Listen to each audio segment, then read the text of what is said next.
As our living planet drifted on the sea of eternity, soon after the dawning of the 20th century, the winds of change began to blow. Events were to take place which would change the course of mankind forever. The atomic age had arrived.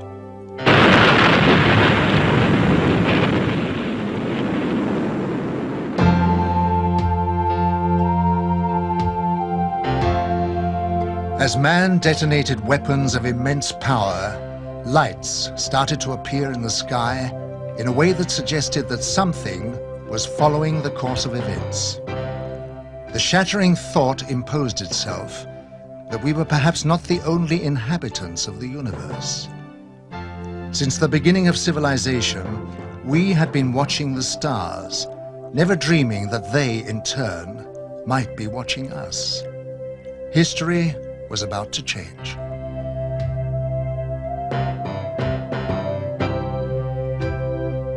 Because these lights appeared suddenly in the sky over Washington on July 20th, 1952, moving from the White House to the Capitol, hundreds of people witnessed the extraordinary event, and it left them stunned. The lights instantly jumped from one position to another. They were also observed by high military officials who knew what the lights were trying to say. The public had never seen anything like this, whereas the military had already a long history of involvement with these alien visitors, but had kept it from the public. An immediate emergency meeting was called to formulate a plan to divert public attention away from the occurrences. From that day on, it was decided to place the subject under the highest classification of security. Then came the first announcement to mislead the public made by Chief of Air Intelligence, Major General John Sanford. We can say that the recent sightings are in no way connected with any secret development by any agency of the United States. From that day on, the biggest secret of the century began. How did it all start?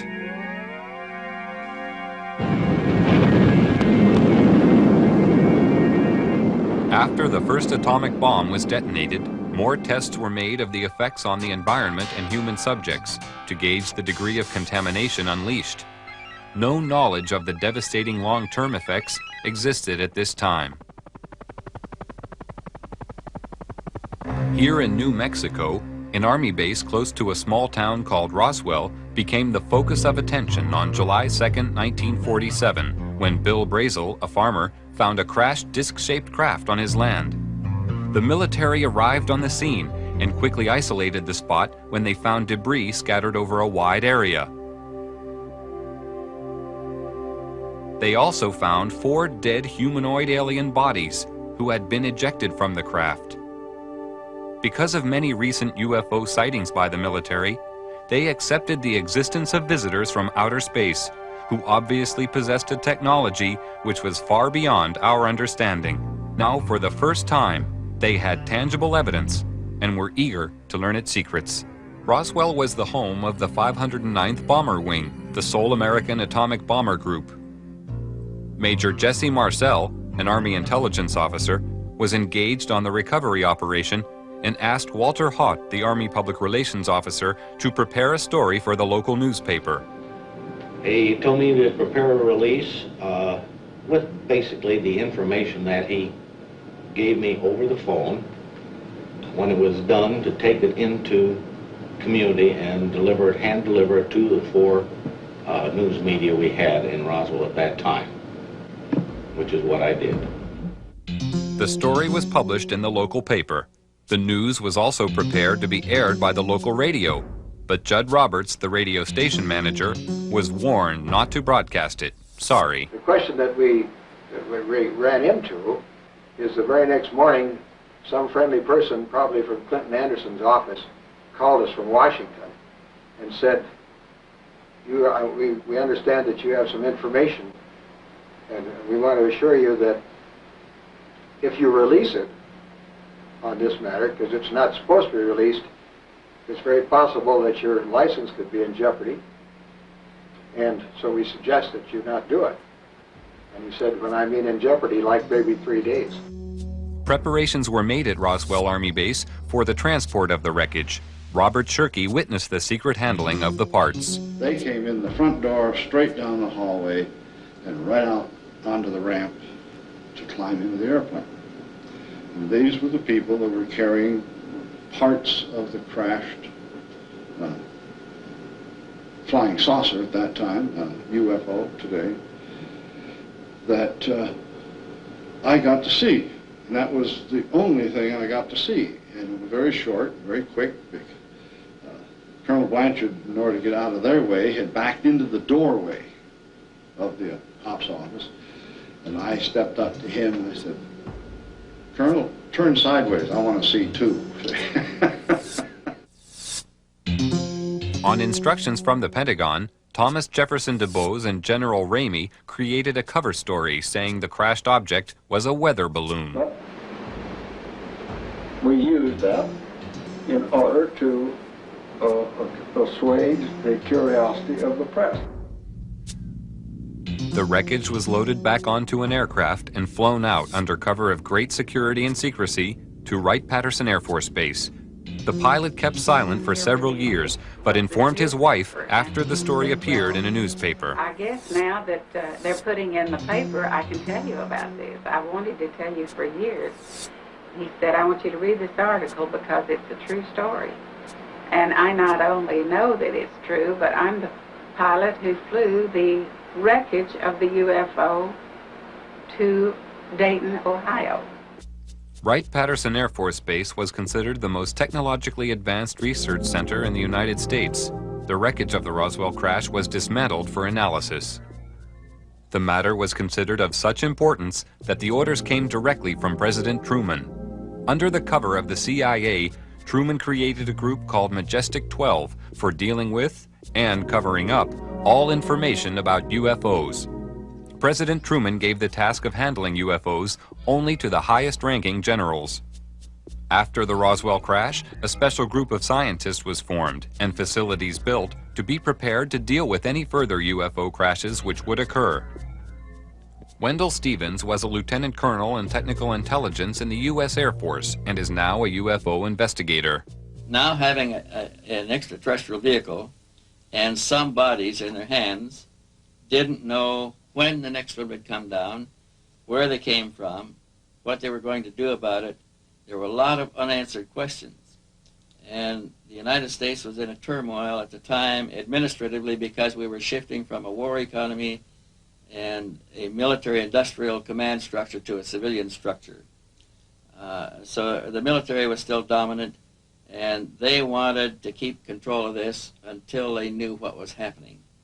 So they created, and remember, General Marshall was our Secretary of State at the time. He was a five-star general.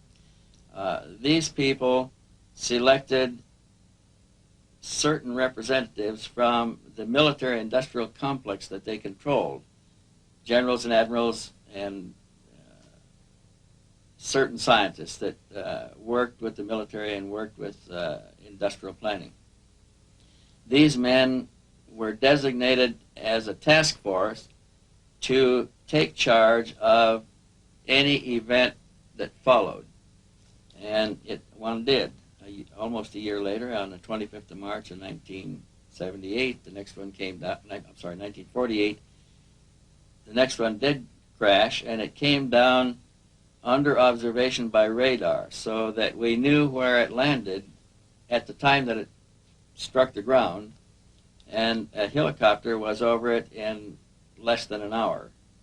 It reported what it observed, and the plan generated by these people from the military-industrial complex after the Roswell crash was immediately put into place. All of the generals and admirals and advisors and scientists were contacted and ordered to proceed to a base in Colorado, where they were picked up and driven to the crash site. Now all of these men have gone to the scene to see for themselves what an alien vehicle looks like, and they were going to advise General Marshall directly, who was controlling everything from remote position from telephones, on how to proceed.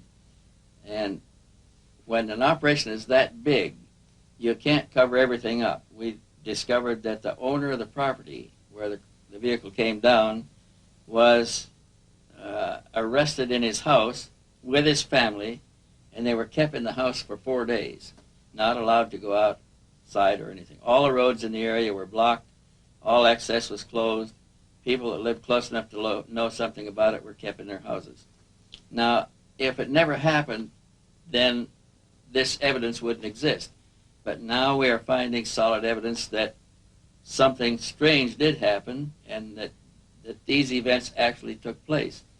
Then we found people who observed the recovery of the craft from a distance, that saw the task force moving across off roads over country to a secure military facility at Los Alamos. And with these leads, we were able to turn up other witnesses, all of whom had been sworn to secrecy by their superiors at the time they participated in these events. And only a few of them would talk to us, and only on condition that they not be identified because of their vulnerability. What happens in a case of violation of security oaths of this nature, they could lose all pay and allowances due or ever to become due. They could be imprisoned. They could be fined a lot of things that none of them could stand. Through Secretary of State General Marshall, the security of the UFO situation was intensified. A closer relationship developed between the military and Majestic 12. As time passed, the power of Majestic 12 grew stronger. Virgil Armstrong was an intelligence officer with the CIA and worked with highly classified assignments. He retired with the rank of major.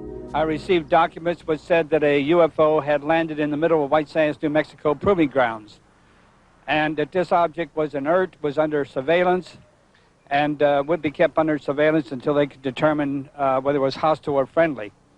It later turned out that it was friendly in that the occupants were dead, and when we got aboard there were 5 bodies. The bodies were diminutive in size, in other words 3.5 feet. The largest one was just under 4 feet. 2 of them were obviously the commanding officers because 2 of them wore epaulets on their shoulders. Later turns out that they were all male. When we flew them back to Wright-Patterson, of course, the examination, physical examination, and the autopsy, of course, revealed that they were indeed all male.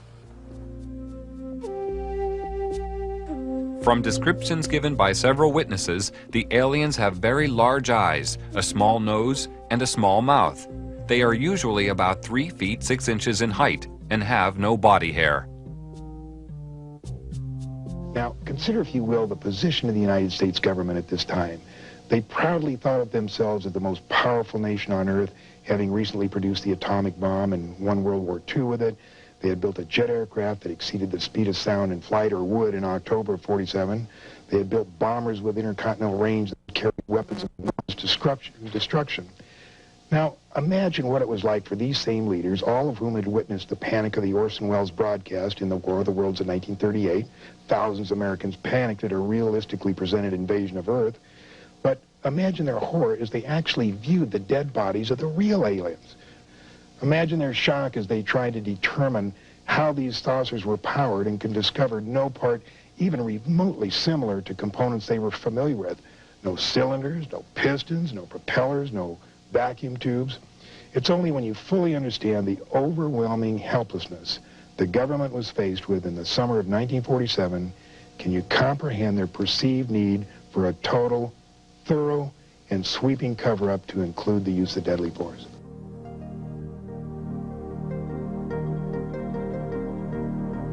Increasing numbers of civilian witnesses reported seeing UFOs between 1945 and 1950. Among these, many reported personal contact with aliens who look exactly like us and had come in our best interest to guide us through our problems and warn us against taking the wrong direction.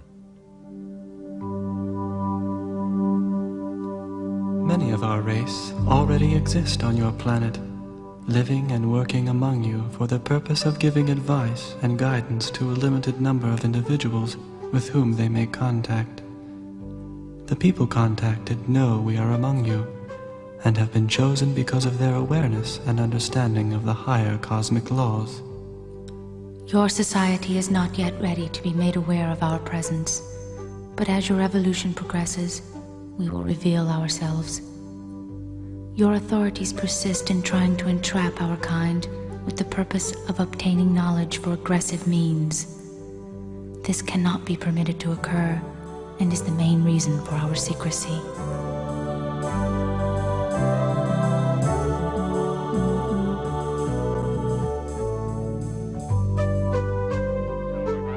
President Truman ordered a heightened level of security after the capture of a live alien from a UFO which had crashed.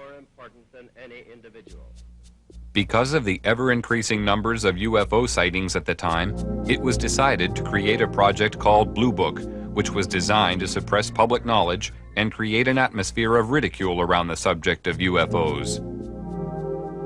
Professor J. Allen Hynek was a professor of astronomy and an astronomical advisor to the United States Air Force on their UFO educational program. And I know the job they had. They were told not to excite the public. Don't rock the boat. And I saw it in my own eyes happen that whenever a case happened that they could explain, which is quite a few, they made point of that and let that out to the media. Things that the cases that were very difficult to explain, they would jump handsprings to keep the media away from it. For they had a job to do, to, whether rightfully or wrongly, to keep the public from getting excited. A live alien was captured in 1948 after a UFO crashed in America. He refused to communicate for 1 year and was given the name EBE, or Extraterrestrial Biological Entity. He later began to communicate and gave details of his home planet. EBE had a large crystal which he linked to his mind telepathically and was able to communicate with his own race. He was also able to see into the past and future and perform many other amazing feats. He told of believing in the universe as the supreme being and stated that his race lived in harmony without wars and had nearly eliminated all diseases. He said they lived to approximately 800 years of age and that their technology was far in advance of ours. The authorities were amazed by the things they were shown through the crystal. EBE was able to communicate with huge spaceships which were holding orbital positions thousands of miles from the Earth. He told them that their craft were capable of reaching areas in the universe beyond our imagination, and that they were operated by thought control coupled to biological computers, and consequently did not have any control systems as we understood them. He talked about his planet and how their technology had created a system where everything was self-functional and did not require a workforce to operate it, and that everything was monitored from a central control system. He said that technicians were present there. He said their power source was eternal energy from the cosmos. He told them that his race didn't have a government like Earth, but a society governed by wise elders who sat in council to make decisions of policy. They did not have a monetary system because the needs of the people were catered for by the Federation, which made them all equal. At the request of the aliens, a meeting was arranged with President Eisenhower in 1954. It took place amid tight security at a secret location.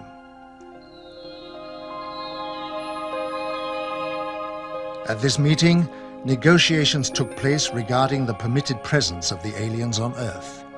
Eisenhower told the aliens that the world was not yet ready for them.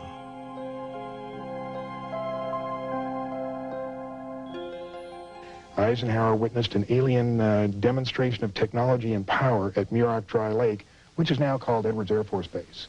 I believe we made a deal, and the deal was that in exchange for super technology, super weapons technology, we would agree to ignore the abductions that were going on. He made it more military-oriented than, say, a civilian president would have. And it's this, I think, that has let his actions let the real power of the executive office slip through the hands of the president into MJ-12. The President of the United States does not have a high enough clearance to know the whole thing. And it's interesting to note that above top secret, there's 38 levels of clearances. Eisenhower's the last president to have a full briefing on the alien problem. There was a disdain of elected officials throughout the intelligence and military communities, and they just didn't like elected officials. So every president since then has not had high enough clearance to know the whole problem. Now they know there's aliens, they know we've recovered saucers, and they know that we're trying to get technology. But there are certain other things which probably only about 25 people on the face of this earth know. When members of our race visited the Earth, we told you we had a technically and emotionally advanced order who had made the mistake of permitting our technology to stifle our emotional role. Through the course of time, we had become totally devoid of any emotional instinct and were unable to experience love, hope, or joy. The result of this was a race which had become totally mechanical and had lost the reason for existence. We need help, and we looked to the human race for help, because we realized that all the higher emotions were still alive on Earth. We requested the facilities and material biological assistance necessary to transfer the DNA to our race, to assist us in evolving again. The loss of our emotions was a gradual process which came about silently, without us being aware of it, until it was too late. We now realize that emotion is the greatest gift any creature can have, and without it, existence has no meaning. We need to feel the joy of love and beauty, and to be able to be happy or sad, or even cry and show affection to our own kind. To bring back the spirit of friendship and loving harmony to our world. It is rather problematic about talking or analyzing possible reasons for extraterrestrial visitors. What is the purpose? What are their intentions? If we speculate about the motives of extraterrestrials, we can only do it from a human point of view. However, we must really accept also the possibility that extraterrestrials are, from their mental makeup, from their psychological makeup, so different that motives cannot be compared. They may be completely unemotional in investigating human civilization. They may have no emotions like pity. They may have no emotions like happiness. So the speculation is difficult. When coming down to Earth, it ceases to be free space, with systems to monitor every move. I happened to see flying saucer on several occasions on the radar. I even intercepted with 4 jets in '55, and it was clear to me that the saucers we intercepted could hear what I told the pilots, because they reacted on my instructions to the pilots. It was one day when one of my people in the radar called me and said, "Major," I was a captain at that, "Captain, we have something on the screen which passes with a speed of 18,000 kilometers per hour. Impossible. Nothing could fly with that speed. I went out there, yes. They were passing with 18,000 kilometers per hour. All of a sudden, after some while, they did not pass anymore. They were stationary around the field. And they came and they left without we could see it. All of a sudden they were there. All of a sudden when the sweep came around, they were gone.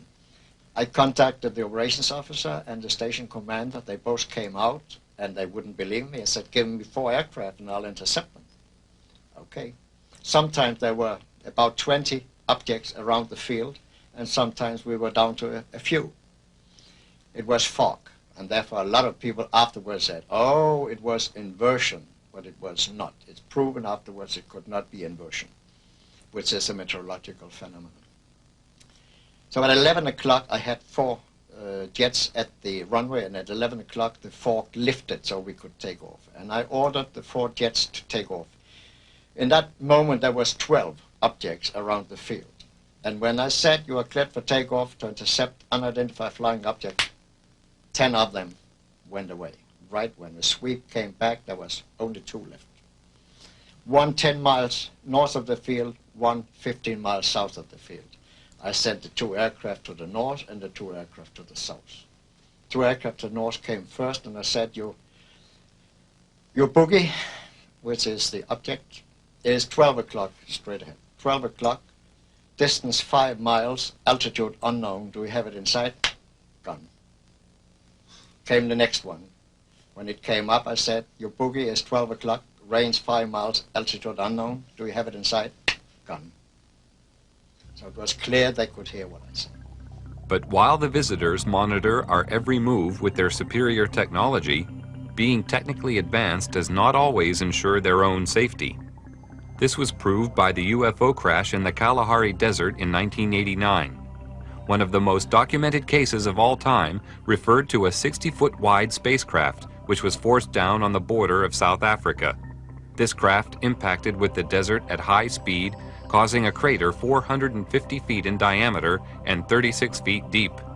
Official military documents reveal that the craft entered South African airspace at 1:45 p.m. on the 7th of May 1989 and was intercepted by 2 Mirage jet fighters. Because the craft failed to respond to communication, one of the fighters was ordered to attack the craft with an experimental laser cannon. This caused the craft to lose altitude and crash. After the craft was retrieved, it was removed to a secret Air Force base, and on arrival at this base, it was found a door had partially opened in the side of the craft. Hydraulic pumping gear was brought to the scene, and the door was forced open. When this was done, 2 aliens staggered out of the craft, and it was found that one appeared to be seriously injured. They were immediately arrested and removed to a medical centre, where a medical team was sent in to try to assist. The authorities at the scene entered the UFO, and hieroglyphics were found inside the machine, alien hieroglyphics of course, and various items of electronic equipment were also removed from the craft. The retrieval team from America arrived eventually, and the object plus the aliens were eventually taken by C-5 Galaxy transporters back to Wright-Patterson Air Force Base, where further analysis was taken on. When the military entered the craft, they quickly removed portable equipment and instruments, some of which were considered useful as potential weapons. This was not certain at the time, but was clarified after scientific investigation. Also found aboard the craft were a series of hieroglyphics, which indicated that the aliens had a written form of communication. The writing gave the impression of an alien alphabet, but it is not known if any of the scientists present were able to understand its meaning. Data found on the craft were stored on a system of silicone slides. It was obvious to everybody at the site that they were dealing with a very advanced technology, including the propulsion system. As more and more alien technology comes into the possession of our scientists, more understanding is being gained about the physics involved in producing propulsion systems capable of taking man deep into space. The American Naval Deep Space Command, who also call themselves the Guardians of the High Frontier, are responsible for the location and identification of all objects in space around Earth. It's their claim that they can track and identify an object as small as a football at a distance of 30,000 miles. They refer to unrecognized tracks as unidentified orbiting objects and have been known to locate up to 6,000 of these in a 3-month period. Their area of responsibility lies outside the Earth's atmosphere. Below this level, the monitoring of the sky is taken over by NORAD, which is the North American Air Defense Network. Larger radio telescopes are on station throughout the world. They can scan the heavens to distances of hundreds of light years. This network of space surveillance ensures that any object heading towards the Earth can be tracked from a vast distance. As an object approaches, it is monitored throughout its journey. If any object should land or crash on Earth, the contact point is known immediately, and quick response teams swiftly arrive on the scene. This network was created after the Roswell incident, and since that time has developed into a sophisticated search and retrieval operation. Quick response teams are located in strategic positions throughout the world. Once there, they isolate the area and ensure that the public is kept unaware of sensitive incidents. All over in NATO, they are interested. It's generals and colonels. The Americans are interested. The English are interested. Everybody knows about it. I was one in Wiesbaden with one of the squadrons down there, and I worked with a colonel. And one afternoon, I was going to nearby town. I don't remember the name. And I went to the office in civil clothes to pick up something, and he was sitting there. "Hi, Major," he said, "where are you going?" "I'm going to city." "What is that?" He pointed. I had my badge here with a flying saucer on my blue jacket. I said, "What?" "That, damn it, that." I said, "Nothing. It's a flying saucer." I said, "It couldn't be. You Americans have proven they don't exist." "Shut up," he said. He took the telephone and rang. "Jack, Pete, come on down." And in a sudden, we had 5 officers and himself. And we talked for 3 hours. And they knew exactly as much as I did. So everybody knows about it. And it is not illegal. And you are not disliked. I have talked with generals for hours, not on my purpose. They asked me to talk with them about it. They have received my magazine, UFO Contact, for years. So they are interested, but since the public opinion is secrecy, they can't go any further. Although many years have passed since the beginning of the UFO era, the veil of secrecy has remained to keep the public uninformed. Despite the suppression of information, millions of people throughout the world are still seeing and reporting the presence of UFOs in our airspace, and many more millions are now firm believers in the presence of extraterrestrial flying machines. They know that UFOs exist. I think what has happened over the years, the government has lied so much that they have painted themselves into a corner, and it's almost impossible for them to tell the truth today. The biggest secret in the history of mankind, and the government is not going to let this out. There is no way to get anything out under the Freedom of Information Act. In Russia, the subject of UFOs is now out in the open. Marina Popovich is a retired Russian cosmonaut and fighter pilot. During her military career, she was twice awarded her country's highest military order, Hero of the Soviet Union. She is now one of Russia's leading UFO researchers. 10 years ago, people only made jokes about this subject. Now the attitude to UFOs is very positive. The majority, 80%, think there is extraterrestrial intelligence and that this intelligence is trying to establish mutual contact with us. Now cosmonauts and pilots are more willing to report their contacts with UFOs when they have taken place. Unlike the rest of the world, the Soviet Union has an openness about the subject of UFOs. They even have a monthly television program devoted entirely to it. In the near future, university courses will also be available to study the subject. Several Soviet generals have already stated that there is no question as to what UFOs are. We know they are alien spacecraft. But at the Center for UFO Studies, we have a computerized data bank that now has more than 75,000 UFO reports on it. And what is even more interesting, they come from, by latest count, from 133 countries. When you start reeling off the countries, it sounds like a roll call at the United Nations. And even more interesting, and the just numbers themselves don't mean so much, but the thing that finally convinced me that we were not dealing with nonsense is basically the caliber of the witnesses. Many of the reports are made by highly responsible people, impeccable integrity, people in technical training, air traffic controllers and military and commercial pilots. Finally got to the point, and it took me quite some time. I finally got to the point, however, where I simply said, I can't continue to call these people deluded or nuts. They are seeing something. Something is real. The late J. Allen Hynek was an astronomer, just like I am. His background and mine are very similar. He was for many years a professor of astronomy, and so was I. And what Hynek said was, UFO research is leading us kicking and screaming into the science of the 21st century. Like Hynek, I sought to debunk the reality of UFO phenomena, and like him, discovered just the opposite. Technology has advanced rapidly over the past 50 years for all the world to see. But in secret locations, amid tight security, the true advance of technology is hidden from public knowledge. From one such location came the stealth bomber.